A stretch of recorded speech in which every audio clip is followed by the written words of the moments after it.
సంఘములో చేర్చబడి బాప్తిసం పొందినటువంటి వాడే దేవుని యొక్క సమాధానాన్ని క్రీస్తు ద్వారా పొందుకుంటాడు. సమాధానాన్ని పొందుకున్నారా? సమాధానాన్ని మీరు పొందుకుంటే దాన్ని నిరంతరం మీలో ఏలుచుండనీయుడి. సమాధానాన్ని పొందుకున్నానని నీకు అనిపిస్తుందా? అయితే అది నిన్ను ఏలుబడి చేయాలా? సమాధానాన్ని వెంటాడాలా? సమాధానంతో నీవు జీవిస్తూ ఉండాలా? సమాధాన సువార్త చేయాలా?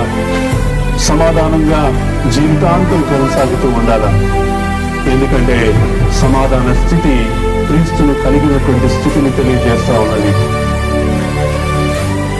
ఈ సాయంకాలం వేళ మీలో ఎవరైనా ఇంకా నేను యేసుక్రీస్తుని అంగీకరించలేదు, అంగీకరించినప్పటికీ నేను సమాధాన స్థితిలో లేను అని మీకు అనిపిస్తే ఈ సాయంకాలం వేళ మీ పాపాలు ఒప్పుకోండి.